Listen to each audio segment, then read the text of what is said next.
In the heart of the Congo, a king reigned, not of a kingdom built of stone and steel, but of life, of family, of the verdant jungle itself.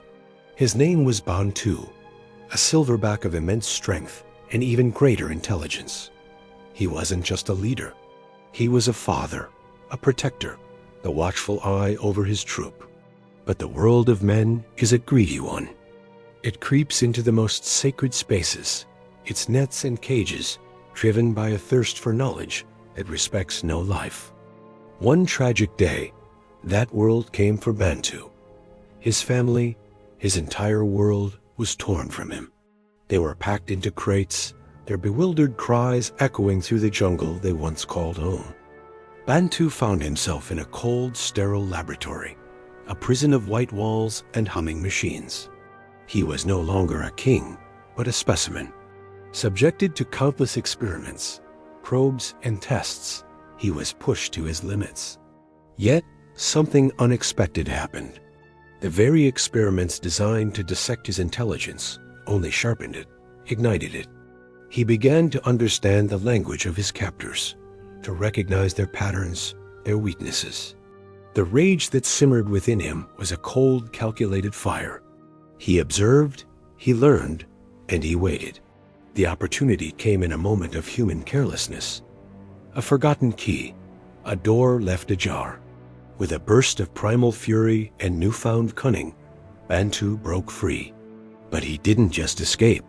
He smashed every lock, tore down every cage, and unleashed a torrent of captive animals into the heart of the city. He wasn't just saving himself. He was liberating his kind. The city awoke to a surreal dawn. Lions prowled through public parks, monkeys swung from traffic lights, and rhinos charged down empty avenues. At the head of this chaotic menagerie was Bantu, a silent, imposing figure. He became a symbol, a legend whispered on the terrified streets, the king of nowhere. To the forgotten and abused animals, he was a savior, a messiah leading them to a promised land of freedom. They followed him without question, their loyalty absolute. But as the days turned into weeks, the city became a battlefield. The revolution for freedom started to curdle into a campaign of vengeance. Bantu, haunted by the memory of his lost family, saw every human as an enemy, every building as a cage. The line began to blur. Was he a liberator, fighting for a just cause? Or was he becoming the very monster his captors had tried to find within him? The animals he freed were now a force of destruction, and he was their unquestioned commander. The conflict escalated. Humanity, faced with this unprecedented uprising, prepared to fight back with all its might. For Bantu, the battle was no longer just about escape. It was a war for the soul of his species.